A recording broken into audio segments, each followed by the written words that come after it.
ሰላም እግዚአብሔር ቤተሰቦች እንዴት ከረማችሁ? ባለፉት 2 ሳምንታት የሪቫይቫሉን የምጽአቱ ናፋቂ ትውልድ በሚል 2 ክፍሎች ተምረን ነበረ። ዛሬ ክፍል 3ን የምንቀጥለውናል። እንግዲህ ባለፉት 2 ሳምንታት 2 ክፍሎች በማንሳት ይህ ጊዜ እግዚአብሔር የሚሰራበት እንደሆነ ሪቫይቫል ሊገለጥ እንደሆነ የጌታ ዳግም ምጽአትም እንደደረሰ አንስተን ነበር። ለዛም የሚሆኑ ማሳያዎችን እያየን ነበር። የዛሬ ሳምንትም እግዚአብሔር አንድ ትውልድ እየፈለገ እንደሆነ እግዚአብሔር በየዘመናቱ የሆነ ጊዜ ላይ የሆነ ወቅት ላይ ዘመን ቀያሪ የሆነ እንቅስቃሴ ያደርጋል። የሆነ አቅጣጫ የሚያስቀይር የሆነ እንቅስቃሴ ያደርጋል እና እዛ ሰዓት ላይ ሰው ይፈልጋል ብለን በነዛ ዘመናቶች ውስጥ የተነሱትን የተለያዩ እንቅስቃሴዎችን አይተናል። አሁን ደግሞ እኔና እናንተ ያለንበት ዘመን የዘመን መጨረሻ ጥግ ላይ ነን እና የቤተክርስቲያን ታሪክ የቤተክርስቲያን ዘመን የ2000 ዓመት አብቅቶ ወደ 7ቱ ዓመት ታላቁ የመከራ ዘመን ልንገባ ስለሆነ እዚች መሸጋገሪያ እዚች ትራንዚሽን ላይ እግዚአብሔር ሰው ይፈልጋል። የመጨረሻው ታላቁን ሪቫይቫል የመጨረሻው ዝናብ ያዘንባል እና ለዛ ትውልድ እየፈለገ ነው ብለን አይተን ነበረ። ከዛሬ ጀምሮ ደግሞ ጌታ እንደፈቀደ ደግሞ እስከ ተወሰነ ሳምንታት ደግሞ የመጀመሪያውን ክፍል ብቻ እናያለን። የሪቫይቫል ናፋቂ ትውልድ በሚል የተወሰኑ ሳምንታት እናይና ከዛ ደግሞ የጌታ ዳግም ምጽአት የሚለውን ደግሞ ሐሳብ እንቀጥላለን ማለት ነው። ለአሁን ግን ከዛሬ ጀምሮ የሪቫይቫሉ ናፋቂ ትውልድ የሚለውን ሐሳብ ብቻ ከፍለን የምናየውናል። እንደ መነሻ አንድ ክፍል አንብቤ ጸልየን እንጀምራለን። የዛሬውን ጊዜ ጌታ እንዲባርክልን። ዘጸአት ምዕራፍ 33 ከ15-16 አነበዋለሁ። በጌታ በኢየሱስ ስም አነበዋለሁ። እግዚአብሔርም ሰው ከባልንጀራው ጋር እንደሚነጋገር ፊት ለፊት ከሙሴ ጋር ይነጋገር ነበረ። ሙሴም ወደ ሰፈሩ ይመለስ ነበር። ነገር ግን ሎሌው ብላቴና የነዌ ልጅ ኢያሱ ከድንኳኑ አይለይም ነበረ። ሙሴም እግዚአብሔርን እነሆ አንተ ይህን ሕዝብ አውጣ ትለኛለህ፣ ከኔም ጋር የምትልከውን አላስታወከኝም። አንተም በስም አወኩ፣ ደግሞም በእኔ ፊት ሞገስ አገኘ አልከኝ። አሁንም በፊትህ ሞገስ አግኝቼ እንደሆነ አውቅ ዘንድ በፊትህ ሞገስ አገኝ ዘንድ መንገድን እባክህ አሳየኝ፣ ይህም ሕዝብ እንደሆነ ተመልከት አለው። እግዚአብሔርም እኔ ከአንተ ጋር እሄዳለሁ አሳርፍህማለሁ አለው። እርሱም አንተ ከእኛ ጋር ካልወጣህ ከዚህ አታውጣን፣ በምድር ፊት ካለው ሕዝብ ሁሉ እኔና ሕዝብ የተለየን እንሆን ዘንድ አንተ ከእኛ ጋር ካልወጣ እኔና ሕዝብ በአንተ ዘንድ ሞገስ ማግኘታችን በምን ይታወቃል አለው ይላል። ጸልያለን። እግዚአብሔር ሆይ ባለፉት 2 ክፍሎች አንተ ሪቫይቫሉን የምትገልጥበት ትውልድ እየፈለክ እንደሆነ የመጨረሻው ዘመን ላይ እንዳለን እየተናገርከን ነበር። ለዚህም ደግሞ አሁን በዚህ በመጨረሻው ዘመን ልትሰራ ላለው ለክብርህ ደግሞ እግዚአብሔር ሆይ እኔ በምሰራበት ጊዜ ገንዘብ ትሆናላችሁ ተብሎ እንደተጻፈ ገንዘብ የሚሆን ትውልድ እየፈለክ ስለሆነ ይህንን ትውልድ ደግሞ እግዚአብሔር ሆይ በዚህ ትምህርት ውስጥ እያነቃቃ እያነሳሳ ስለሆነ አመሰግናለሁ። ዛሬም በቃል እግዚአብሔር ሆይ ሪቫይቫል ናፋቂ ትውልድ ምን አይነት እንደሆነ ከቃል እንድታሳየን እንድታስተምረን እግዚአብሔር ናፍቆትን በዚህ ትምህርት ውስጥ እንድትከት መሻትን እንድትከት ሙግትን እንድትከትብን እኔ በኢየሱስ ስም ጸልያለሁ። ጊዜውን ባርክልን። መንፈስ ቅዱስን ባሪያን ተቆጣጠር። እንድናስተውልም የማስተዋል መንፈስ ይሰጠን። ሁሉ ለአንተ ክብር ይሁን በኢየሱስ ስም። እሺ እንግዲህ ቅድም እንዳልኩት 2 ክፍሎችን ይዘን መነሻ አድርገን አሁን ጊዜው እግዚአብሔር ሪቫይቫል የሚገልጥበት ጊዜ ነው። ለሪቫይቫሉ ደግሞ ሰው እየፈለገ ነው። ሪቫይቫሉን የሚገልጥበት ትውልድ እየፈለገ ነው ብለን ስንናገር ነበረ። ዛሬ ደግሞ ጀምሮ የምናየው ሪቫይቫል ናፋቂ ትውልድ ምን አይነት ነው? ምን አይነት መልክ አለው? ምን ይመስላል? ደግሞስ ሪቫይቫል የሚናፍቅ ትውልድ እንዴት ነው መዘጋጀት ያለበት? ምንድን ነው ማድረግ ያለበት የሚለውን ሐሳብ ዛሬ እንጀምራለን። ለምንድን ነው ይህን የምናየው መሰላችሁ? እግዚአብሔር የመራ አምላክ ነው።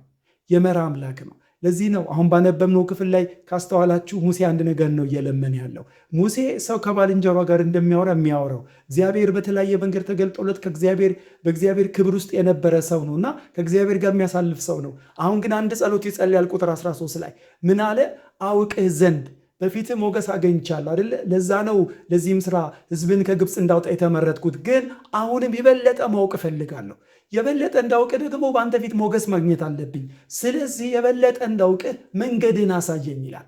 ለምንድን ነው እንደዚህ የጸለየው?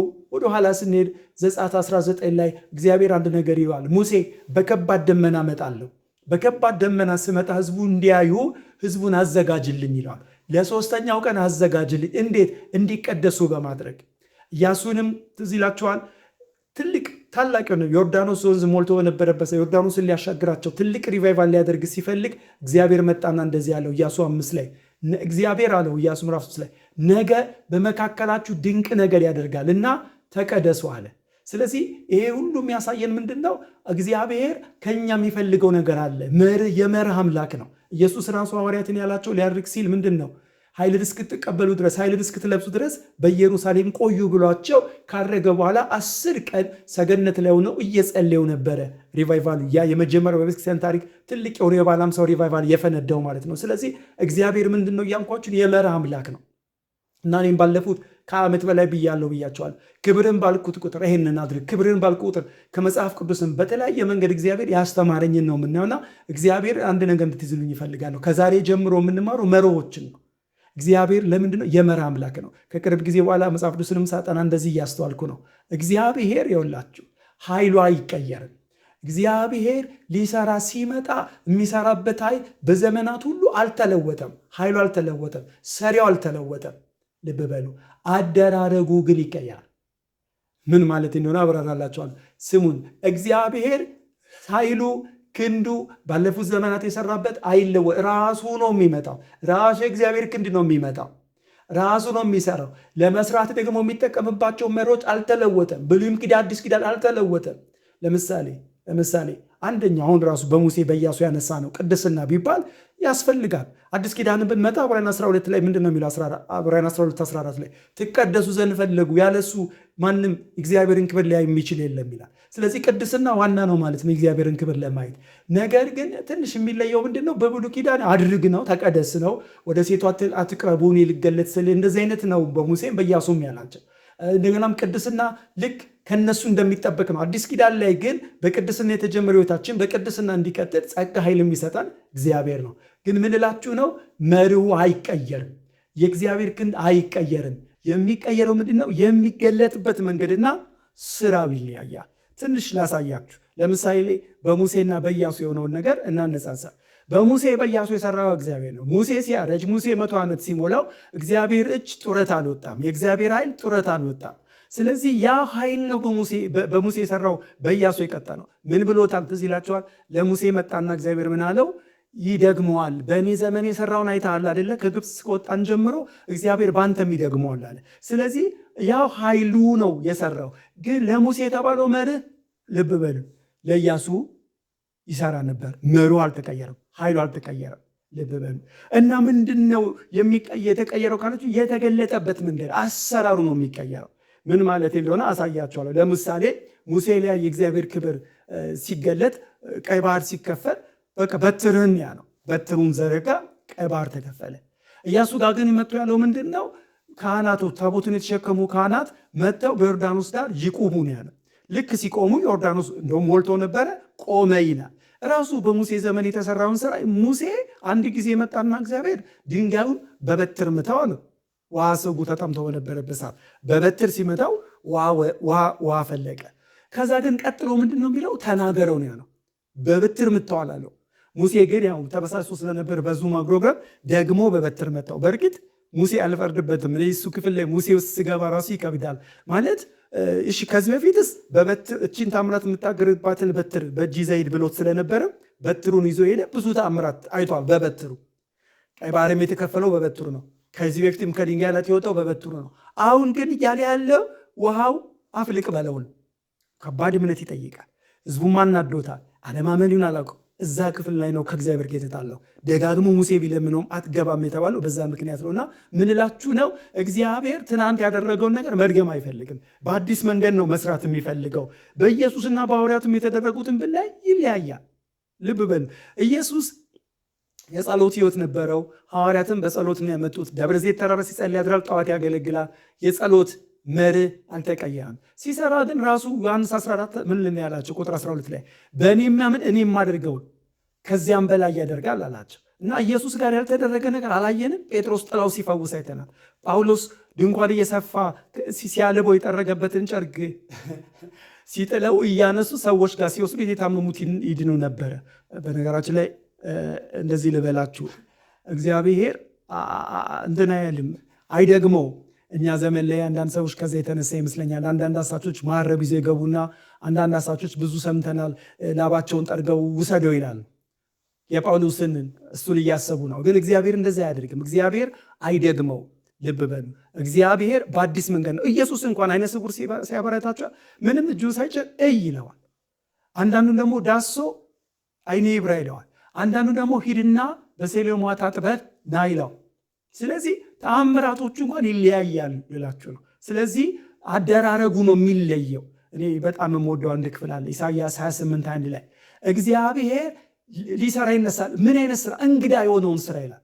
አድራጎቱን ድንቅ የሆነውን አድራጎቱን ሊሰራ ይነሳል። ልብ በሉ። ምንድን ያለው? እንግዳ የሆነውን ብሎ ሁለት ክፍል ያነሳል። እንደ ምሳሌ በፐራሲም እንደሆነው ይሆናል። በፐራሲም ምንድን የሆነው? ዳዊት እኮ ነው አይደለ? ከፍልስጤማውያን ጋር ተዋግቶ ካሸነፋቸው በኋላ ውሃ እንዲያፈርስ እግዚአብሔር ጠላቶችን በፊት ያፈረሳቸው ብሎ በአልፐራሲም አለው ይላል። ከዛ ደግሞ በገባዖን እንደሆነም ይነሳሳ ይላል። በገባዖን ምንድን የሆነው? በታሪክ እኮ በጣም አስገራሚ የሆነ ሪቫይቫል በኢያሱ የሆነበት ነው። ገባዖን ፀሐይ ያስቆመበት። ትዝ ይላችኋል። አሞራውያን ጋር እየተዋጋ እያለ ከአሞራውያን እያሳደደ እያለ እግዚአብሔር በበረዶ ጭምር እየተዋጋለት እያለ በበረዶ አማሌቅን እየቀጠቀጠ ከዛ ምና ብሎ ጸለየ ኢያሱ፣ ፀሐይ ትቁም፣ ጨረቃ ትቁም አለ። ፀሐይ ቆመ፣ ጨረቃ ቆመ። የሚገርም ሪቫይቫል ነው አይደለ? እንደሱ ይነሳል። ግን ሲነሳ አሁን አለ እንግዳ የሆነው ድንቅ የሆነውን አደራረጉ ሊያደርግ ይነሳል ነው የሚለው። ስለዚህ አሁን የምንጠብቀው ተአምራት የተለየ ነው። እኔ እንደዚህ ሁሌ ይጠብቃለሁ። በሐዋርያት ዘመን ያነበብኩትን የሰማሁትን፣ በጋርስ ጀነራል ላይ እግዚአብሔር ጀነራሎች በሚሉ መጽሐፍት ላይ ያነበብኩትን፣ ባለፉት 2000 ዓመት የተሰሩትን፣ ብሉይ ኪዳን ላይ በሙሴ በኢያሱ በኤልያስ በኤልሳ የተሰራውን አይደለም የምጠብቀው። የተለየ ክብር፣ የተለየ አደራረግ፣ እንግዳ የሆነ እስከዛሬ ያልተሰማ ያልታየ፣ በቃ ያልተሰማ እንደዚህ አይነት ነገር እንድጠብቁ ፈልጋለሁ። እግዚአብሔር እንደዚህ ነው የሚሰራው ብዬ ስለማምን ማለት ነው። በምን ላመሳስልላችሁ? ይህንን በምን ላመሳስልላችሁ? ክብሩን ራሱ ሲያዩ መጽሐፍ ቅዱስ ላይ ዝም ብላችሁ አንዳንድ ክፍሎችን ለንጽጽር ላሳያችሁ። አሁን የአነሳሁት ሀሳብ ትንሽ ግልጽ እንዲሆንልን ማለት ነው። ለምሳሌ እግዚአብሔር ለሙሴ ሰባዎቹን ይዞ ከወጣ በኋላ ሰማይ ሾማቸው ይዞ ከወጣ በኋላ አሚናዳብን ይዞት አሮንን ይዞት ከወጣ በኋላ የእግዚአብሔርን ክብር አዩ ይላል። ከዛ ግን እግሩን ሲያዩት የሰጴር ድንጋይ ይመስል ነበር፣ ከእግሩ በታች ወለሉ ማለት ነው። ልብ በሉ። ዳንኤል ያየው የእሳት ፈሳሽ ነው። ምናልባት ኢሳይያስ ዘርፉ መቅረሱን ሞልቶ ስለነበረ አይነግረንም ወለሉ ምን እንደነበር። የልብሱ ዘርፍ ግን ሞልቶት ነበር ይለናል። ዮሐንስ ደግሞ ራእይ ሲያይ ምን አይነት ነገር ነው ያየው? ወለሉ ሰምፔርም አልነበረም፣ የእሳት ፈሳሽ አልነበረም። ብርሌን የሚመስል የብርጭቆ ባህር ነበር የሚመስለው አለ። ከስሩ ዙፋኑ ራሱ ይለያያል። ለምሳሌ ኢሳይያስ ሲያይ ሲነግረን ረጅም በታላቅና በረጅም ዙፋን ተቀምጦ አየሁት ይላል። ለበበል ሕዝቅኤል ጋር ስንመጣ ደግሞ የሰምፔር ድንጋይ የሚመስል ነበር ይላል ዙፋን።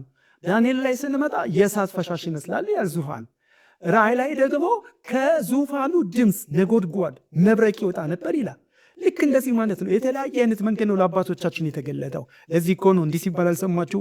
መላእክቶች ሳይሰለቹ እስካሁን ድረስ እግዚአብሔር ጋር የኖሩት ዝቅ ብለው ቀና ሲሉ አዲስ የሆነውን ክብር እያዩ ዝቅ ብለው ቀና ሲሉ አዲስ። ስለዚህ ምን ይላሉ? ኢሳያስ ያየበት ክብሩ ላይ ምንድን ነው የሚሉት? ቅዱስ ቅዱስ ቅዱስ እያሉ ከጨዋዊ መድረክ የተነሳ የመድረኩ መሰረት ተናወጠ ይላል። ዮሐንስም ሲነግረን ቀንና ሌሊት አያርፉ ምን ይላሉ? ቅዱስ ቅዱስ ቅዱስ ማለት የተለየ አይደለ? አንተ እኮ ቅዱስ ነህ ብለው ቀና ሲሉ አዲስ፣ ጎንበስ ብለው ቀና ሲሉ አዲስ ክብር ነው የሚያጡ። ስለዚህ እግዚአብሔር አሁንም የሚገለጠው ትናንት ባደረገው አይደለም። አጌሎት ላይ ያላቸው አይደለ? በቀደመው ዘመን ይሄ ቤት እንዴት አይነት ክብር እንደነበር ያየ ከእናንተ ይቀራል። አሁን እንደምናምን ሆነ አይደለ? ግን አለ ከፊተኛው ይልቅ የኋለኛው ይበልጣል አለ። ጳውሎስም ሲናገር አንዱ ክብር ከሌላው ክብር፣ የፀሐይ ክብር ከከዋክብት ከጨረቃ እንደሚለያየው እንደዛው ነው። የእግዚአብሔር ክብር አሁን ሲመጣ በተለየ መንገድ ነው የሚመጣው። እንደዚህ ልመላችሁ፣ እንደዚህ ላለው ለራሴ ሁል ጊዜ ብዙ ጊዜ በዚህ ጉዳይ ላይ ሳውራ ብዙ ወገኖች ይዘማሉና ምንድን ነው የምለው? እግዚአብሔር አይደለም ከሴጣን ሊኮርጅ የራሱን አይደግሞም የሚል መርህ አለኝ። ለምን እንደዚህ ያልክ ከመቼ ጀምሮ እንደዚህ ያልክ ማለት የጀመርከው ካላችሁኝ፣ ቻናሎች ላይ ሳለ አንዳንድ ሰው ስም ሲጠራ ስልክ ቁጥር ሲነገረው ይንፈራፈራል። ሊያዝናለሁ። አንድ ጊዜ አንድ ወንድም በጌታ 30-40 ዓመት የቆየ ልጅነቱ ጀምሮ በጌታ ቤት የነበረ ቁጭ ብሎ ተክዟል። እና ምን ሆነ ነው አልኩት። ቻናል አይቼ ስም ሲጠራ አይቼ ስልክ ቁጥር ሲጠራ አይቼ እግዚአብሔር ለካ ያውቀኛል አልኩኝ አለ። ሰው በተጠራው ነው እሱ የተገረመው። የተጠራሁት ደግሞ ስናችሁ ቻናል ላይ እንከባልላሉ እንዴ! እግዚአብሔር እኮ ዓለም ሳይፈጠር በፊት ነው የሚያውቀን። በእናታችን ማፀን ሳንፈጠር በፊት ነው የሚያውቀን። ሊጠራ እኮ ይችላል። ለምልክት እኔ ችግር የለብኝም። ስም ይጠራ፣ ስልክ ቁጥር ይጠራ። ሪቫይቫል ነው ግን አልለውም። እሱ አንድ ጊዜ አንድ ወንድም ከክፍለ ሀገር የመጣ ጓደኛ ይዞት ሄዶ ሲነግረኝ ገብተን ቁጭ አልን አለ እና በጣም ስም ይጠራል፣ ስልክ ቁጥር ይጠራል፣ በቃ የሆነ ነገር ይጠራል እና ከዛ መጨረሻ ላይ ጌታን ተቀበል አልኩት አለ። ለምንድን ነው የምቀበል? ይህን ሁሉ አይተህ አልኩት አለ። እንዴ እኔ ሀገሬ ብትሄድ አያቴ ቅማይቴን ይጠራል አለ እና ልክ ይህን ሲነግረኝ በእኔም ሕይወት ገጥሞኝ ያውቃል። ልጅ እያለሁ በጌታ ከመሆኔ በፊት አያቴ ከእናቴ ጋር በመሆን እንደዚሁ አሪስ ይዛኝ ሄዳ ታውቃለች ጠንቋይ ቤት እና ገና ገብተን ቁጭ ከማለታችን ተራችን ደርሶ ብድግ ስንል ቁጭ በይ ብሎ የአያቴን ስም ሲጠራ ሰምቼ አውቃለሁ። ስለዚህ ሴጣን ያደርጋል። አንዳንድ ደግሞ የሚሰራው ነገር ብር አበዛ፣ ወርቅ አበዛ፣ ዳይመንድ አዘነበል እኔ አያደርግም እኮ አይደለም። እግዚአብሔር ከፈለገው ያደርጋል። ግን እዛ ስልብና ቤት የለመዱት አይነት ይመስላል። አሁን በቃ ክሌም አደረግኩ፣ ብር ይምጣልኩኝ፣ የእንትን ብር ወደ ኪሴ ገባ፣ የገንዘብ ኤቲኤም አለ ተብሎ ሁሉ ይሰበካል እና እግዚአብሔር ስልብና ጋር አይኮረጅም። እግዚአብሔር እንዲህ ልበላችሁ ልድገመው፣ እግዚአብሔር አይደለም ትናንትና ያደረገው አይደለም ከሴጣን ሊኮርጅ ትናንት ያደረገውን አይደግም። እደግመዋለሁ፣ እግዚአብሔር አይደለም ከሴጣን ሊኮርጅ እሱ ራሱ ትናንት ያደረገውን አይደግም። ሴጣን ከመነሻው ኮራጅ ነው፣ ይታወቃል። ኮራጅ ነው። ብሉይ ኪዳን ላይ የነበሩ አምልኮችን አሁን አስቀጥሎ እናያለን። ራእይን ወደፊት እንደ ጌታ ፍቃድ ስንማር እናያለን። የስላሴን ድራማ እንደ ስላሴ አብ ወልድ መንፈስ ቅዱስ ለመምሰል የሚሰራው ድራማ አለ። እሱ ኮፒ ፔስት ነው። ባለፈውም ስለ ዘር እንዳነሳሁት እዛ ጋር ኢየሱስ ክርስቶስ ከዘር ከነገድ ከቋንቋ ዋሽቶ እንዳደረገ እንደምለው አሁንም 7 ዓመት ላይ እንደዚህ ለማድረግ እየጠራ ነው። ከብሔር አውጥቶ ኢትዮጵያዊ የለም፣ ኬንያዊ የለም፣ ሶማሊያ የለም፣ አሜሪካ የለም እያለ አንድ አደረግኩ ሊለን ማለት ነውና እሱ ከመጀመሪያው ኮራጅ ነውና እግዚአብሔር አይደለም ከሴጣን ሊኮርጅ ራሱ ትናንት ያደረገው አይደግምም እያልኳችሁ ነው። ስለዚህ የእግዚአብሔር ክብር ዳግም ወደ ቤቱ በላቀ ክብር እንዲመለስ እንግዲህ እኛም በሚሰራበት ጊዜ ገንዘቡ እንድንሆን ምን እናድርግ? ሪቫይቫል ናፋቂ ትውልድ ምን ይመስላል? ምንድን ነው ማድረግ ያለበት የሚለውን መርህ ዛሬ እንጀምራለን። አንዱን መርህ ዛሬ ላንሳ። ሪቫይቫል ናፋቂ ትውልድ ምን አይነት ነው ካላችሁ፣ አንደኛ ዛሬ የምናየው ክብርህ ወዴት አለ እያለ የሚሟገት ነው የሚለው ነው። ሪቫይቫል ናፋቂ ትውልድ ምን አይነት ነው አልኳችሁ? ክብርህ ወዴት አለ እያለ የሚሟገት ነው። ወዴት አለ እያለ የሚሟገት ነው። ምን ማለት ነው? እናየዋለን። እንግዲህ ሪቫይቫል ናፋቂ የሆነ ትውልድ እግዚአብሔር ቀደም ባሉት አባቶቹ እግዚአብሔር ሲሰራበት የነበረውን ኃይል በሰማው ከቃል ባነበበው በታሪክ ባነበበው ሊሆን ይችላል እና እሱ ያነበበው የሰማው የእግዚአብሔር ክብር በጉባኤው ላይ እየተንቀሳቀሰ አለመሆኑን ባስተዋለ ጊዜ በበሉ እንደዚህ ነው በብሉይ ኪዳን በሐዋርያት ዘመን የሰራው፣ እንደዚህ ነው ባለፉት 2000 ዓመታት በተለያየ ዘመን እግዚአብሔር የሰራው። እሱ ክብር አሁን የታለ? እሱ ካቦድ፣ እሱ መክበድ አሁን በቤተ ክርስቲያን ውስጥ አሁን በጉባኤ ውስጥ የታለ ብሎ ባስተዋለ ጊዜ አንዳንድ ሰዎች ጋር ላነጻጽረው ምን ያደርጋል መሰላችሁ?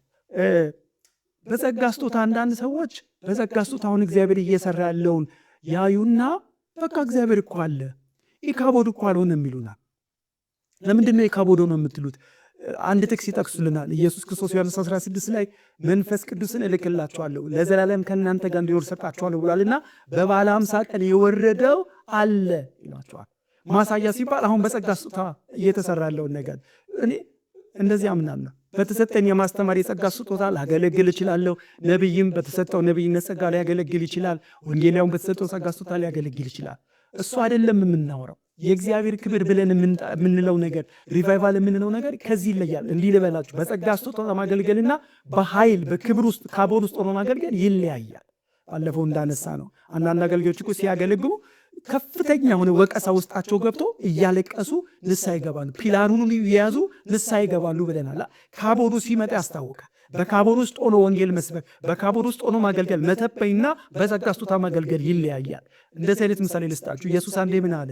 እኔና አባቴ እንመጣለን በእርሱም ዘንድ መኖሪያ እናደርጋለን እንዳለ ሪቫይቫል የሚቀጥለው ሳምንት ተረጉሞ እናያለን። የራሱ የእግዚአብሔር መውረድ ማለት ስለሆነ እግዚአብሔር በሙላት በጉባኤ መካከል መገኘት ማለት ስለሆነ እሱና በጸጋ ስጦታ ማገልገል ይለያያል እላችሁ ነው። ወይም በዚህ አይነት ምሳሌም ልጥቀስላችሁ። ብሉይ ኪዳን ላይ እግዚአብሔር ታቦቱ ላይ እኮ አድሯል። መንፈስ ቅዱስ ታቦቱ ላይ ነው ያደረው። ነገር ግን ልብ በል መንፈስ ቅዱስ እንግዲህ ሙሴ ሰርቶ ከጨረሰው በኋላ ውስጡን ውጭን በወርቅ ከለበጠ በኋላ ታቦቱ አድሯል መንፈስ ቅዱስ። ግን አንዳንድ ጊዜ በተለየ ደግሞ አመጣት ይመጣል አይደለ? በሙሴም ዘመን በሰለሞንም ዘመን ሆኗል። መቆምና ማገልገል እስኪያቅታቸው ድረስ የእግዚአብሔር ክብር ይመጣል። መንፈስ ቅዱስ እኮ እዛ አድሯል። ካቦዱ ግን ይመጣል። ደመና ይመጣል። ደመና ይሸፍነዋል። እነ ሙሴ ካህናቶቹ መቆም ማገልገል እስኪያቅታቸው ድረስ ይሆናል ማለት ነው። ስለዚህ በጸጋ ስጦታ ማገልገልና ክብር ውስጥ ሆኖ ማገልገል ይለያያል። ስለዚህ አሁን 9 የጸጋ ስጦታ የተለያዩ የጸጋ ስጦታዎች በቤተክርስቲያን ውስጥ እየሰሩ ሊሆን ይችላል። በምህረቱ እግዚአብሔር በተለያየ መንገድ እየሰራ ሊሆን ይችላል። ካቦዱ ግን የለም። መክበድ የምንለው ነገር ግን በሙላት የእግዚአብሔር መገኘት ህልውና ሀልወቱ ግን የለም። ሄዷን ነው እያወራ ያለው እና አንዳንድ ሰዎች በቃ የጸጋ ስጦታውን አይተው እኔ እንደዚህ አንዳንድ ጊዜ 10 ድሪም የነበራት 1 ድሪም የጠፋት ሴት ስትላቸዋች ምን አለች? 1 ድሪም ነው የጠፋት እና ኢየሱስ ምን አለ? የጠፋውን ስለመፈለግ ነው። በእርግጥ ምሳሌዎቹ እያነሳ የነበረው ግን እቺ ቁጥር ትነካኛለች። መብራቷን አብርታ ቤቷን ጠርጋ እስክታገኙ ድረስ አጥብቃ የማትፈልግ ሴት ማናት ይላል። 1 ድሪም ነው የጠፋት እና አሁንም እንዲህ ላለው የጸጋ ስጦታ አለ፣ በቤተ ክርስቲያን አለ። እግዚአብሔር ስለ ሰው የጸጋ ስጦታ አይጸጸትም፣ ይሰራ። ግን ካቦዱ የለም እና አይስማማም። በሪቫይቫል ናፋቂ ትውልድ በጸጋ እየሆነ ያለውን ነገር ስም እየጠራ ያለውን ወይ በሆነ መንገድ እያገለ እሱ ውስጡን አያረከው፣ ከእሱ ጋር አይስማማም። አንዳንዶች ደግሞ አሉ የእግዚአብሔር ክብር ውስጥ ሆነው አገልግለው በካቦድ ውስጥ ሆነው ሲያገለግሉ ቆይተው እኛውም ሀገር ነው የምላቸው አሁን በእድሜያቸው አርጅተው አሉ እኮ አባቶች አሉ እና በዛ ካቦድ ውስጥ ሆነው ሲያገለግሉ ኖረው ሲመሰክሩልን መጽሐፍ ሲጽፉልን ሲነግሩን የነበረው ያ ካቦዱ ርቋቸው ሄደው አሁን ደርቀው እያገለገሉ ለምደውት ደግሞ ያለዋል። በቃ ድርቀቱ ሰው በተፈጥሮ አንድ መጥፎ ባህሪው መልመድ ማለት ብዙ ጊዜ እንደሚሰጠው ምሳሌ የሚሸት ክፍል አራስ ቤት ሊሆን ይችላል ወይ በሆነ መንገድ ክፍል የሚሸት ክፍል ብንገባ ትንሽ ቆይተን እኮ ለምደዋል። ልክ እንደዚህ ማለት ነው። ሄዷል ካቦዱ፣ ግን ጸጋ ስጦታ አለ። ስለዚህ በጸጋ ስጦታቸው ያስተምራሉ፣ ያገለግላሉ፣ ይተነብያሉ። ያ ክብር ግን የለም እና አይጣሩም። እንዴ ላለ ክብር ወዴት አለ? ባለፈው እንዳልኳቸው አግኝቶ ማጣት ከባድ ነው እንደሚባለው እንዲህ ካቦዱ የት አለ ብለው አይሟገቱ። ከነሱም ጋር አይስማማም ሪቫይቫል ናፋቂ ትውልድ። አሁንም ደግሞ እየሆነ ያሉትን ደግሞ አንዳንድ ጥቃቅን ለውጦች የሆኑ ነገሮች አሉ። በየሆነ ጊዜ የሆነ ነገር አለ። ያው እንደዚህ አይነት ቃል ጠቀም እንደ ጸበል ፈለቅ የሆነ ቦታ ነገር ሲታይ ዛም ሰው ግር ብሎ እንደሚሄደው ማለት የሆኑ ለውጦችንም ሰዎች ሲያዩ በቃ ይኸው አለ እኮ እግዚአብሔር ይላሉ። በሱም አይረኩ እና እነዚህ ሰዎች መጥፎ ምን እንደሆነ ታውቃላችሁ? ረክተዋል። አሁን ባሉት ጥቃቅን ለውጦች ረክተው ደስተኛ ሆነው ሌላ ነገር አይጣሩ። ከነሱም ሰዎች ጋር አይስማሙም። ሪቫይቫል ናፋቂ የሆነ ትውልድ ከነሱም ጋር አይስማማም። በዚህ በትንንሽ ለውጥ ትንንሽ በታየ በሚሰራ ነገር አይረካም። እርግጠኛ ላድርጋችሁ፣ እንደዚህ ልበላችሁ፣ አንዳንድ ሰዎች ከእግዚአብሔር ጋር ትንሽ ቆይታ ካደረጉ የሆነ ምሽግ የሚያበዙ ጾም ጸሎት የሚያበዙ ሰዎች አይታችኋል። ዝማሪያቸው ይነካል፣ ስብከታቸው ይነካል። ስለዚህ እሱ ራሱ አያረካቸውም ልላችሁ ነው። በጣም ደስ የሚል ነገር አለው፣ በጣም የሚገርም ነገር አለው። ቆሞ ሲያገል ብያቃለሁ። በቃ የምወዳቸው አገልጋዮች ነው። ቆሞ ሲያገለግሉ መስሪያ ቤትን በነበርኩበት ቸርችም አንዳንድ ጊዜ አምልኮ ላይ አያለው። ቆሞ ሲያገለግሉ የሆነ ነገር ይሰማቸዋል። ሪቫይቫል ናፋቂ በሱ ራሱ አይረካም። ይሄ አይደለም ይላል። አንዳንድ ደግሞ አለ በምን አይነት መንፈስ እንደሚያገለግሉ ማይታወቅ። ይቅርታ አድርጉልኝ። በቃ አንዳንዱ ደፍረን ራሱ ይሄማ በጥልቁ መንፈስ ነው እንደዚህ የሚያገለግለው እንድንል የሚያደርግ ነገር እያገለገሉ እያዩ ድሮ የነበረውን ክብር አይተው ስለ ሪቫይቫል ስንት የሰበኩ ስለ ሪቫይቫል ስንት የጻፉ ግን እዛ ጉባኤ ላይ ተገኝተው አንዳንድ ነገር ሲናገሩ ሳያዝናለሁ። ይኸው ስንጠብቀው የነበረው ሪቫይቫል ይላሉ። ይኸው ኢትዮጵያ ተነግሮ የነበረው ሪቫይቫል በአንድ ጊዜ ስማቸውን አልጠቅስም። አንድ ጊዜ ምን ሰማው? ራሱ ሄዶ ያናገራቸው ወንድም ነው። ስለ ሪቫይቫል ጽፈዋልኝ ወንድም እና ስለ ሪቫይቫል ጽፈው ግን አሁን የተነሱት አንዳንድ አሳሽ ነቢያት ጋር እየሄዱ ይኸው እንጠብቅ ኢትዮጵያ ከ40-50 ዓመት በፊት የተነገረው ይሄ ሪቫይቫል ይኸው ጀመረ እያሉ ሲናገሩ ይሄ ልጅ ሄዶ ይነግራቸዋል። ታዳጊ ነው፣ ቲኔጅ ያለ ልጅ ነው እና ሄደና ጠየቃቸው። ምን ማድረጎት ነው? እሱ የጻፉትና አሁን በየቻናሉ ሄዶ የሚያደርጉት ነገር ልክ አይደለም፣ ይጋጫል አላቸው። እና እሳቸው እንደዚህ ያሉት አይ ልጄ አንተ የዛሬ ዓመት 2 ዓመት ይሆናል ሪቫይቫል መጸለይ ጀመርኩ፣ እኔ ግን 30 ዓመት አልፎኛል። ከመልሳቸው አታዘነኝ። ለምን መሰላችሁ? ጠብቀው አሁን ሜጃቸው ጊዜ ስለደረሰ በቃ ቢያንስ ሳላዋለፍኩ ከምን በቃ ይኸው ተገልበጠ ብለው አስበው ነው ብዬ አሳዘኑኝና ምን ልላችሁ ነው? በምን አይነት እንኳን መንፈስ እንደሚሰሩ ሳናቅ ይሄ ነው አይሉም። አሁን ባለው እንደውም ባለፈው እንዳልኩት ማለት ነው አብዛኛዎቹ ላይ አሁን የሚነግሩን ሪቫይቫል እንደውም እንደሚያስፈልገን ነውና በዚህ አይስማሙ እና ካነበቡት ከሰሙት በመነሳት ይጮሃሉ፣ ይሟገታሉ። በአባቶች የዘመን የሰራው ክብር ወዴት አለ እያለ ይሟገታሉ እንጂ አሁን ባለው ነገር አይስማም። አባቶቼ ከኃጢአት ከዓለም በላይ ያደረጋቸው በታላቅ ክብር ተገልጦ የነበረው አንተን እያከበሩ እንዲኖሩ ያስቻላቸው ያ ክብር ወዴት አለ ይላል። እናየዋለን ወደፊት ሐዋርያት ሥራ 19 ላይ በጣም ወደው ቃል አለ። ጳውሎስ ታውቃላችሁ ጨርቁ ራሱ ሰዎች ይፈውስ ነበረ። ከዛስ በኋላ ደግሞ ለ250 ሺህ የሚያክል የጠንቆላ የተለያየ የመናፍስት አሰራር እኮ ነው ንብረት የተቃጠለው። እና እዛ ክፍል ጋር አንድ ቃል አለ የኢየሱስ ስም ተከበር ይላል። ዛሬ እየተነቀፈ ነው አይደለ? እየተነቀፈ ግን ሪቫይቫል ተነስተዋል እንላለን። እና እነዚህ ሪቫይቫል ናፋቂ ትውልድ እንደዚህ እንዳልኳችሁ አይረኩ ወዴት አለ እያሉ ይጮኻሉ። ወዴት ነው ያለው? በአባቶች የዘመን የሰራው ወዴት ነው ያለ? ይጾማሉ፣ ይጮኻሉ፣ ይሟገታሉ እንጂ አሁን ባለው ነገር አይረኩም። ያንን ክብር ይናፍቃሉ ማለት ነው። የሚገርማችሁ ራሱ እግዚአብሔርም አሁን እያልን ያለው ሪቫይቫል ናፋቂ ትውልድ ወዴት አለ እያለ ይጣራልና ራሱ እግዚአብሔርም ከህዝቡ መካከል አሁን ምናልባት ድሮ የነበረው ክብር አሁን ለምን ዞር አለ እናየዋለን። ግን ያኛው ክብር ከሄደ በኋላ ምቾት ነስቶት ነበረ እኮ። ከዚህ በፊት ያልኩትን ዛሬ እንድገመው። እንደዚህ ይላሉ አንዳንድ አስተማሪዎች ሪቫይቫል 3-7 ዓመት ቢቆይ ነው ይላሉ። አልስማማ። በመጀመሪያው ዘመን የነበረው ሪቫይቫል 100-200 እያለ ቀጥሎ ነበር። ለምንድን ነው 2-3 ዓመት? እግዚአብሔር በዛ ውስጥ ብዙ ወንጌል ስራ እየተሰራ እግዚአብሔር እየከበረ መክበር እየፈለገ ለምንድን ነው 2-3 ዓመት? ምቾት ሳይሰማው ሲቀር አይደል እግዚአብሔር ክብር የሚሄደው። እና እግዚአብሔር ሰርቶ በምድራችንም ከ30-40 ዓመታት ቤት ሰርቶ የነበረው በኢንዶኔዥያ በተለያየ ሀገራት ተገልጦ የነበረው ያ ክብር ከሄደ በኋላ እግዚአብሔር ራሱ ምን እንደሚፈልግ ታውቃላችሁ? ወዴት አለ የሚል ትውልድ ይፈልጋል። ወዴት አለ እንዲያም እንዲጠሩት እንዲሟገቱ ይፈልጋል። አንድ ክፍል እንድናይ ፈልጌ ነው ያነሳው።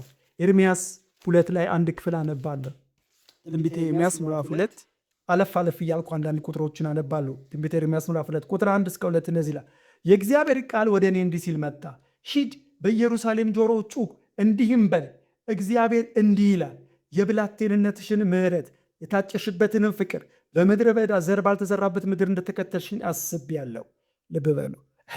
እኔ ክፍል ባለፈው ሳምንት ሳነብ በጣም የነካኝ ነበር። እንዳብስ ኢየሱስ አንዴ ዮሐንስ 7 ላይ በዳስ በዓል በታላቁ በዓል አጋማሽ ላይ በታላቅ ድምፅ ጮሆ ይላል፣ ማንም የተጠማ ቢኖር ወደ እኔ ይምጣና ይጠጣ፣ የሕይወቱ ወንዝ ከሆዱ ይፈልቃል መጽሐፍ እንዳለ ብሎ ሲናገር እና ቀስ ብሎ ሲሰብክ ነበር። ጮሆ ይላል።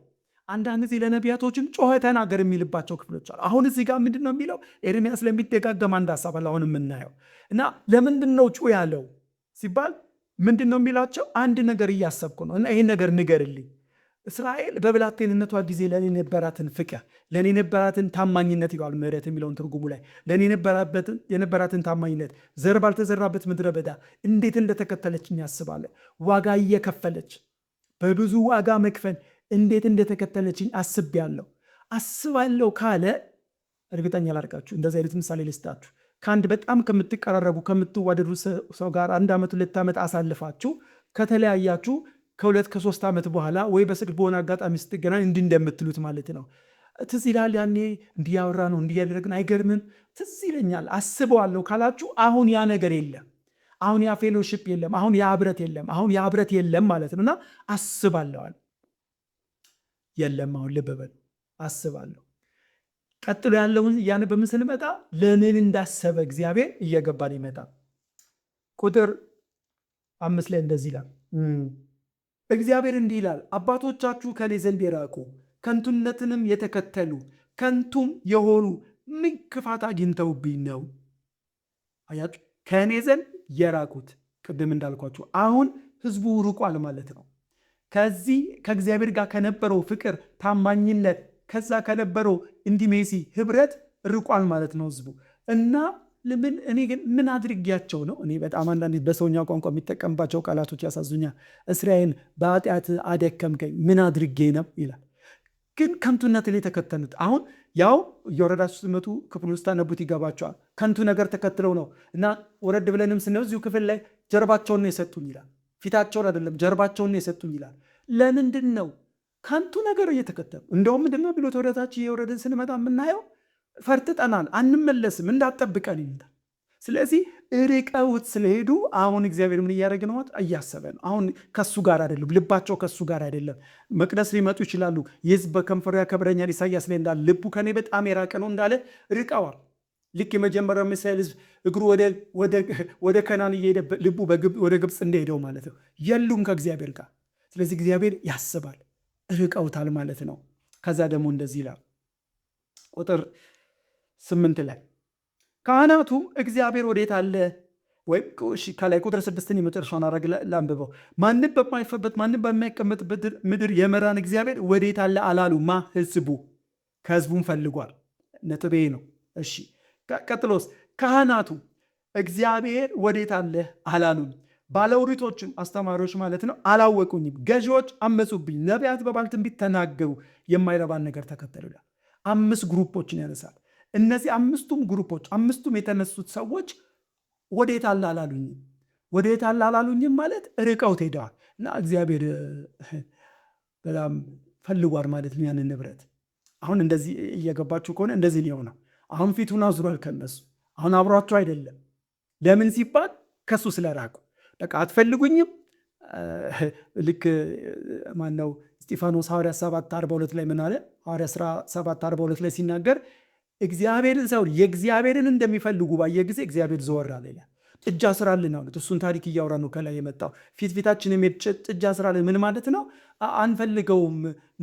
እየመራ ቢያስገባት ጥሩ ነበር። ሙሴ ግን ተራራ ላይ ሄዶ 40 ቀን ቆየ። ምን እንደሆነ አናውቅም።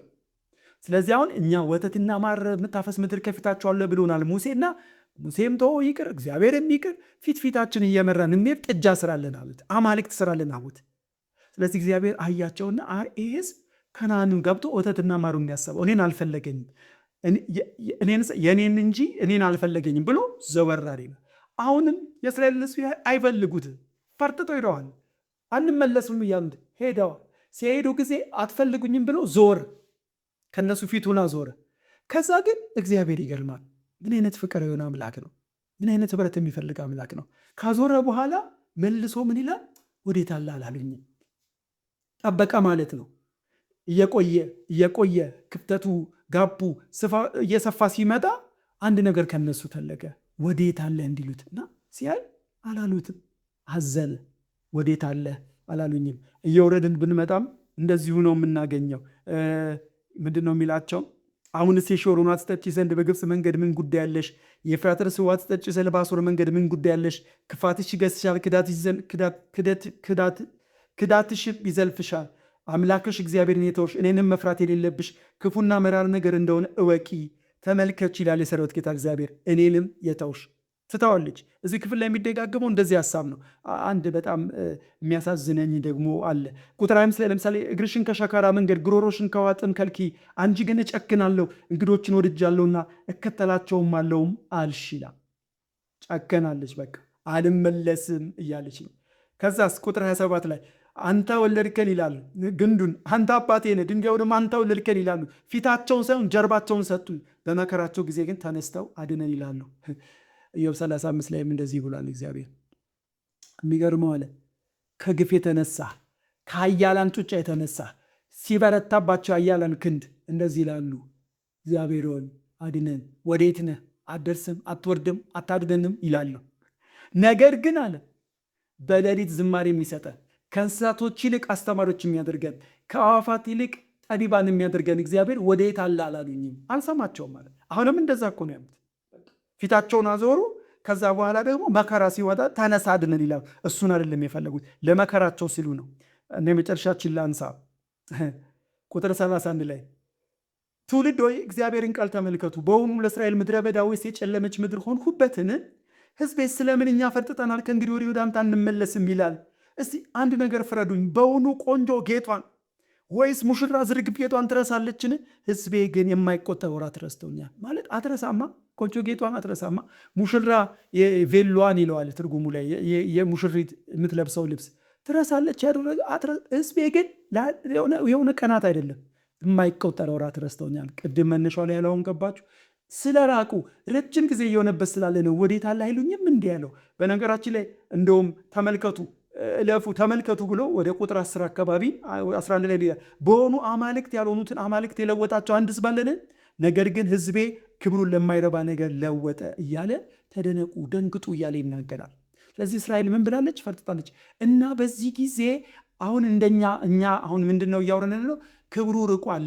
በፊት የነበረው ክብር ካቦዱ የለም። ስለዚህ ክብሩ ወዴት አለ? ምን ነው እያልን ነው አይደለ? ክብሩን የሚናፍቅ ትውልድ፣ የሪቫይቫል ናፋቂ ትውልድ፣ እግዚአብሔር ራሱ እንዲህ አይነት ትውልድ ይፈልጋል። የሚጣራ የሚሟገት ትውልድ ይፈልጋል እያልኳችሁ ነው። ይሄ የልቡ ሀሳብ ገብቷቸው ከተጣሩት ውስጥ የተወሰኑ ሰዎችን ከመጽሐፍ ቅዱስ እንይ።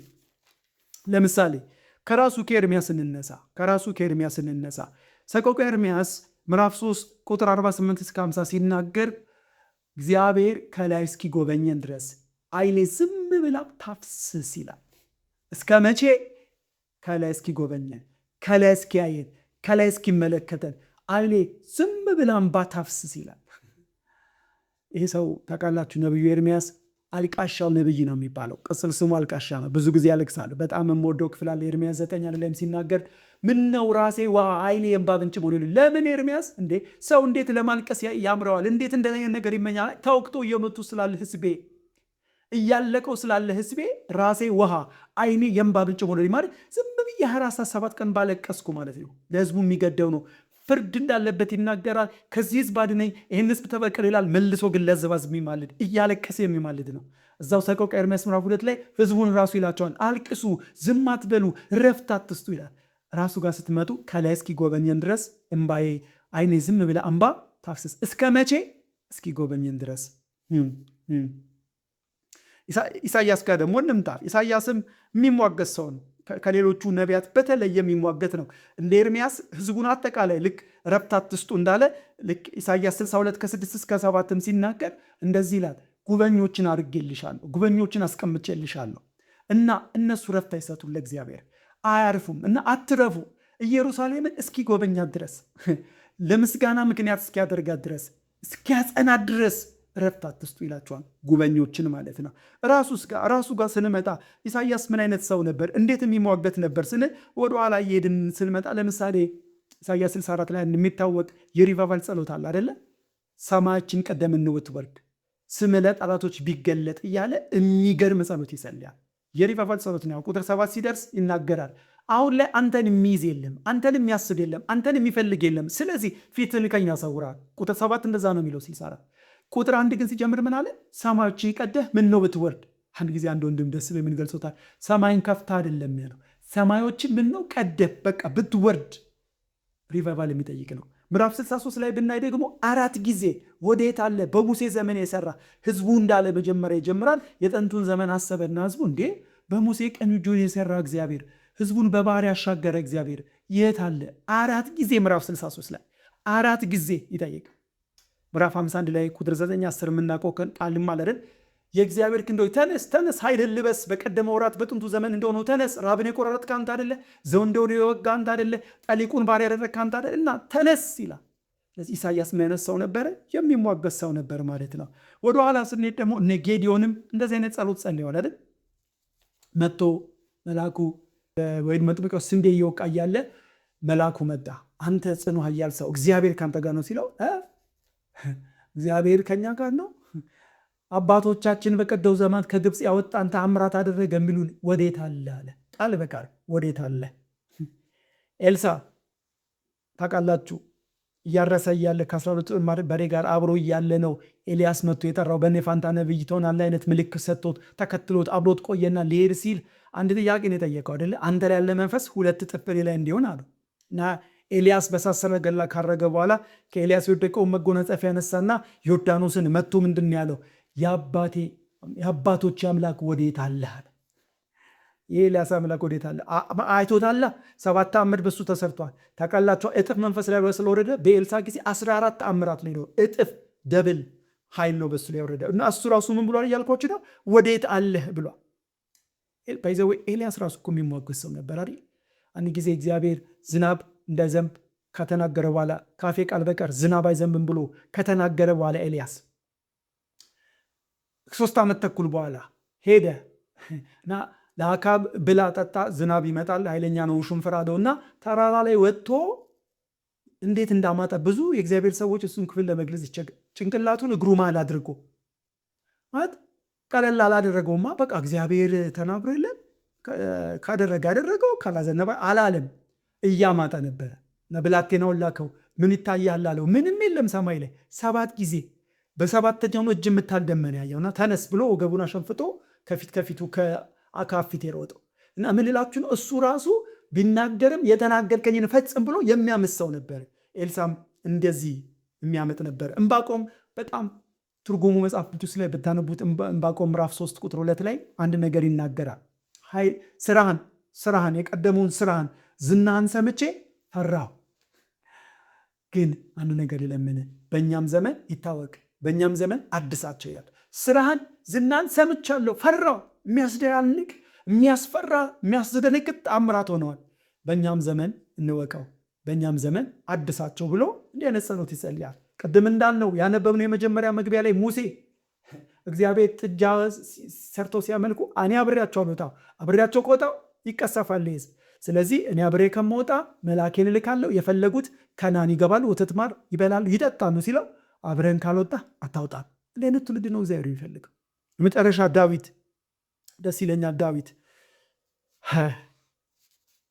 ቆይቼ እግዚአብሔር ደጅ ጠናሁት። ብዙዎቻችን እናውቃልና መዝሙረ ዳዊት ምዕራፍ 40 ቁጥር በቆይታ ደጅ ጠናሁ። ምዕራፍ 63 ላይ ደግሞ መጥቶ እንጨትና በሌለበት በምድረ በዳ ነፍሴ አንተን እንዴት ተጠማች ይላል። ልብ በሉ። ምዕራፍ 27 ላይ የሚታወቅ ጸሎት አለ። ርዕሶቹን ያለው መግቢያ ላይ ያለው መዝሙር 27 ምንድን ነው የሚለው?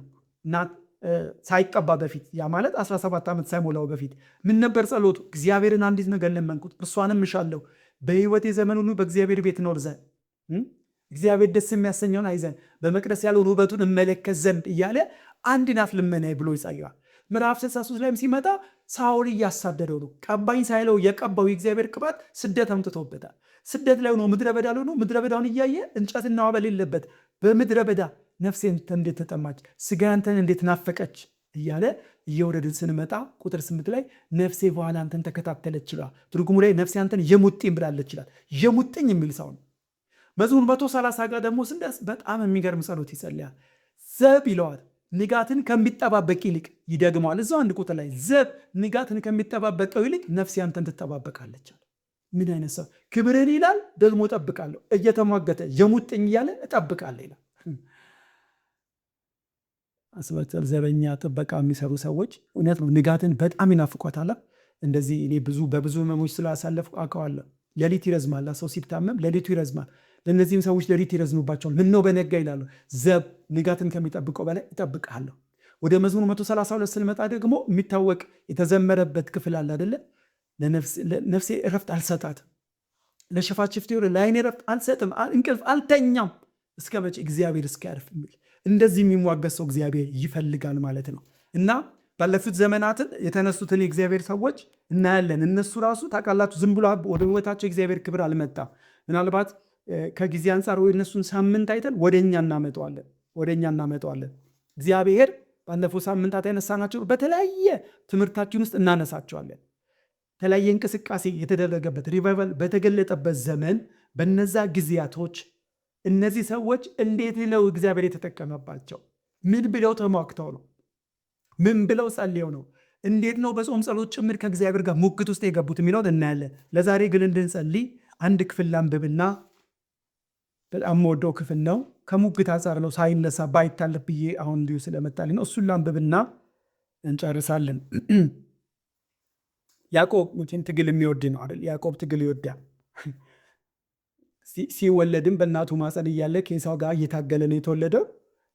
ከተወለደም በኋላ ደግሞ አባቱን ሲያስበረብር ኤሳው ነኝ ብሎ ኤሳውንም ብኩርናውን በምስር ወጥ ሲያታልለው እንደዚህ ትግል የሚወድ ሰው ነው። ከዛ 20 ዓመት ወስዶ ከላባ ጋር ሲታገል የነበረ ሰው አሁን ግን ራሱ እግዚአብሔር ይታገለዋል። ዘፍጥረት ምዕራፍ 32 ከ22 ጀምሮ እንደዚህ ይላል። በዚያችን ሌሊት ተነሳ፣ ሁለቱን ሚስቶቹን ሁለቱንም ባሪያዎችን 11ንም ልጆቹን ወስዶ የያቦቅን ወንዝ ተሻገረ፣ ወሰዳቸው፣ ወንዙንም አሻገራቸው፣ ከብቱንም ሁሉ አሻገረ። ያዕቆብ ግን ለብቻው ቀረ፣ አንድ ሰውም እስከ ንጋት ድረስ ይታገለው ነበረ። እንዳላሸነፈውም ባየ ጊዜ የጭኑን ሹልዳ ነካው። ያዕቆብም የጭኑ ሹልዳ ሲታገለው ደነዘዘ። እንዲህም አለው፣ ሊነጋ አቅላልቷልና ልቀቀን። እርሱም ካልባረክን አልለቅህም አለው። እንዲህም አለው፣ ስምህ ማን ነው? እርሱም ያዕቆብ ነኝ አለው። ከእንግዲህ ወዲህ ስምህ እስራኤል ይባል እንጂ ያዕቆብ አይባል፣ ከእግዚአብሔርም ከሰውም ጋር ታግለህ አሸንፋልና እያለ ይቀጥላል። የምፈልገው እንደዚህ የሚለው ካልባረክኝ አልለቅም። በቅርብ ነው ያወቅኩት። ያቦቅ የሚለው ትርጉሙ እንደሆነ ታውቃላችሁ? ያቦቅ ማለት ራስን ባዶ ማድረግ ማለት ነው። ያቦቅ ትርጉሙ ራሱ ማለት ባዶ ማድረግ። አሁን ያዕቆብ ልብ በሉ ከ20 ዓመት በኋላ እሱ ብኩርናው አጭበርብሮ ሲቀበል ከአባቱ በረከቱ ሲቀበል የመሰለው በእናቱ ማፀን ሳለ ታናሹ ለታላቁ ይገዛል የተባለው ትንቢት እሱ የመሰለው በራሱ ጮሌነት፣ በራሱ ማጭበርበር፣ በራሱ ስንት ይህንን ብኩርና የሚወስድ ነበር የመሰለው እና 20 ዓመት ግን ተጭበርብሮ ሲመለስ ተምሯል። ያሰበው የመሰለው ከብቶቹ በስተውለታል፣ ባሪያዎች አሉት፣ 2 ሚስቶች አግብቷል። በዚህ ሰዓት ቢንያም አልተወለደም። እስከ ዮሴፍ ድረስ 11 ልጆች አሉት እና እሱ እንዳልሆነ ገባው በረከት እና ሁሉንም ወዲያ ማዶ አሻግሮ ብቻውን ቀረ ከእግዚአብሔር ጋር ባዶ ማድረግ በሚባል ወንዝ ጋር ራሱን ባዶ አድርጎ በቃ እንደማይችል ገብቶት በራሱ ምንም እንዳልሆነ ገብቶት እውነተኛ በረከት እግዚአብሔር ጋር እንዳለ ገብቶት እየታገለ ያለው እግዚአብሔር እንደሆነ ገብቶታል። እንደ አይነት ቃል ልጠቀም በህይወት የሚያየው እግዚአብሔር ትግል ይወዳል። በቃ ስትታገም ምን ያህል እንደፈለግነው ቼክ ለማድረግ ይሁን አላውቅም። ኢየሱስን ሉቃስ 18 ላይ ሳይታክቱ ዘወትር ሊጸልዩ እንደሚገባቸው ብሎ ያች አመፀኛ ዳኛዋ ጋር ሄደች መበለቲቷ ፍረድልኝ ያለችውን ክፍል ምሳሌ የሰጠበት ማለት ነው። ሳታክቱ ጸልዩ ነው የሚለው። ሳታቋርጡ አንኳኩ፣ እስክታገኙ ፈልጉ ነው የሚለው መጽሐፍ ቅዱስ። ስለዚህ ያዕቆብ ጋር ስንመጣ ምን አለ? አሁን በጣም የሚገርመን ልብ በሬ እግዚአብሔር እንደሆነ አውቋል። ሆሴዕ 14 ላይ ሲናገር ከእግዚአብሔር ጋር ታገለ፣ ጎልማሳ በሆነ ጊዜ ከእግዚአብሔር ጋር ታገለ ነው የሚለው። አልቅሶም ለመነ ብሎ በነቢዩ ሆሴዕ ተናግሯል። እግዚአብሔር እንደሆነ ገብቶታል። ሰው አይደለም፣ የሆነ መልአክ አይደለም። ቴዎፋኒ ብለው መጽሐፍ ቅዱስ አስተማሪዎች እንደሚናገሩት ኢየሱስ ክርስቶስ በሰው መልክ የተገለጠበት ከሆነ ሰው ጋር አይደለም እየታገለ ያለው እና ትግሉ ምንድን ነው? እንዲባርከው ነው። እውነተኛውን በረከት እንዲባርከው ነው እና እየታገለ እያለ የጭኑ ሹልዳ ነካው ይላልና ደነዘዘ ይላል። ልብ በል እያነከሰ ነው። ተናጋ ይለዋል ትርጉሙ ላይ። ተናግቷል። የጭኑ ሹልዳ ጋር ሲነካው ደንዝዟል። አሁን ልቀቀኛል። እኔ በሆን አልኩኝ በቅርብ እኔ በሆን ያዕቆብ ውስጥ ገባው። እንደዚህ ክርስቶስ ተገልጦልኝ ልጄ ሌላ ጊዜ መልሳለሁ፣ ሌላ ጊዜ መለሳለሁ፣ ሌላ ጊዜ ጸሎትን መልሳለሁ ብሎል በልሂድ ብለን እንደዚህ ያደርጋለሁ ወይ? እንደዚህ ያደርጋለሁ ወይ? እሺ ጌታ ሆይ እንግዲህ አንተ ታውቃለህ ልል ይመስለኛል። ያዕቆብ ግን አሁን አንገብጋቢነቱ እየለመን ያለው ነገር ገብቶታል። እየጠየቅ ያለው ነገር ገብቶታል።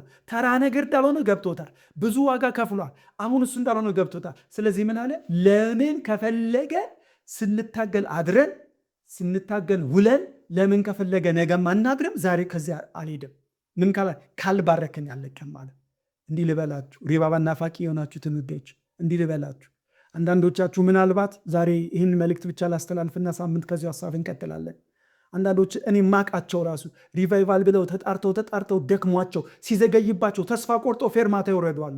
ተስፋ ቆርጣችሁ ይህን ጮት ያቆማችሁ ልንገራችሁ፣ ግድ የላችሁም። ጮታችሁ ይተተል እስኪመጣ ድረስ የእግዚአብሔር ክብር እስኪገለጥ ድረስ ፊቱን ወደኛ እስኪያዞር ድረስ ይህን ልመናችሁን አታቋርጡ።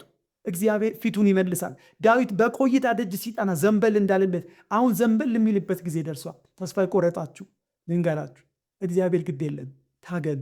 ካልባረከኝ ያለቀም ሪቫይቫል ወይ ሞት በል ወይ ክብርን ግለጥ። በቅርብ እንዲያለን እየጸለይን ነበር በቤት አንተ እድሜ የቀጠልክልን፣ አንተ የፈጠርከን፣ አንተ የምታኖረን ቃል እንደሚለው ለክብር ነው አይደለ? ለክብር ነው ያበጀን አይደል? ለክብር ነው ኢየሱስንም ልክ ያዳንከን አይደለ? እንግዲያውስ እያከበርን አይደለም። ስለዚህ እንድናከብር የሚያደርገው መንፈስ ላክልን። አለበለዚያ ምን ያደርግልናል? ማለት የጌታን ስም እያሰደብን ከሆነ የጌታ ስም በእኛ ካልተከበረ የምን መኖር ምን ያደርግልናል? ስለዚህ እንዲያቆም መሟገት አለብን። መታገለ ካልባረከኝ አልለቅም፣ በቃ አልለቅም። ለምን አላረጅን? ለምን አልሞትም? ብትፈልግ ብትገድለኝ ይሻላል። በቃ አባቶች እንደዚህ ነው አይደለ የጸለዩት። ሳምንት እናያለን። ጆን ሃይድ የሚባል በጣም የሚገርመኝ ሰው ነው። ነፍሳትን ስጠኝ ወይ ግደለኝ እያለ ነበር የሚጸልየው። እነዚህ ብንሟገት አይሻልም? ምን ያደርግልናል? ልንበላ ልንጠጣ አይደለም ምድር ላይ ያለን። ስለዚህ ይሄ የእግዚአብሔር ክልል በቃ እርግጠኛ ላደርጋችሁ ቢመጣ ምን እንደሚሰራ ከመጣ ምን እንደሚያደርግ የእግዚአብሔር ክብር የምንለው ሪቫይቫል የምንለው ነገር ምን እንደሆነ ከገባን፣ አንገብጋቢነቱ ከገባን፣ አስፈላጊነቱ ከገባን እንደ ያዕቆብ ነው የምንለው። ካልባረከኝ አልለቅም። ክብር ዳግም ወደ ቤቱ ካልተመለሰ፣ ክብር ዳግም ወደ ቤቴ ካልመጣ፣ ክብር ዳግም ወደ ምድሬ ካልመጣ፣ ክብር ዳግም በምድሬ ላይ ሲያድር ካላየሁት፣ ሲሰራ ካላየሁት አላርፍም። እንደ አይነት ትውልድ እግዚአብሔር ይፈልጋል። እንጸልያለን። አቤቱ የዘላለም አምላክ እግዚአብሔር ሆይ ዛሬም እየተጣራ ነው። ዛሬም እየፈለክ ነው ሰው የሚጣራ የሚሟገት ዝም የማይል በፊት ስትሰራ የነበረውን አንብቦ ሰምቶ ከሰማው ተነስቶ የአባቶቼ አምላክ ወዴት አለ እንዲል የምትፈልጋለህ። በክብር ውስጥ የነበሩትም ትውልዶች ዛሬ ርቃቸው ወዴት አለ እንዲሉ ትፈልጋለህ። እግዚአብሔር እጸልያለሁ በእኔም በሴትና በወንድ ባሪያዎች ይህን መልእክት በሚሰሙት ላይ ይህን ሙግት እንድትከት በኢየሱስ ስም እለምንሃለሁ። ወዴት አለ የሚል ሙግት እንድትከት፣ ጭወት እንድትከት። ካልባረከን አለቅም። ያ ካሙድ ወደ ቤት ካልመጣ፣ ያ ክብር ወደ ቤቱ ካልተመለሰ ዝም አንልም የሚሉ ለራሳቸው ረፍት የማይሰጡ እግዚአብሔር ሆይ አንተንም ረፍት የማይሰጡ እስክትመጣ ድረስ የሚጠብቁ ዘወር እስክትል ድረስ ከደጃፍ ዘወር የማይሉ ትውልዶች እንድታስነሳን እጸልያለሁ። ቃል ሲናገር ተግቶ የሚሻኝ ያገኘኛል ብላ በቤቴ መግቢያ ለትለት የሚተጋ ምስጉን ነው ብላል። ስለዚህ እግዚአብሔር ደጅን የምንጠናበትን አቅም ስጠን። እንድንጣራ አንተም ትፈልጋለህ አይደል? በቃ ሳንደክም ሳንዝል የምንጠብቅ ጌታ ድንገት እስክትመጣ ድረስ በቀጠርከው ቀን እስክትመጣ ድረስ ከደጃፍ እንዳንጠፋ ጸጋህን አብዛለን። መንፈስ በነገሩም ያግዘን። ስለሰማን እናመሰግንሃለን። እኔንም ባሪያን ስለረዳኝ ተመስገን። ሳምንታችን ሁሉ ባርክልን። ሁሉ ለአንተ ክብር ይሁን፣ በኢየሱስ ስም አሜን።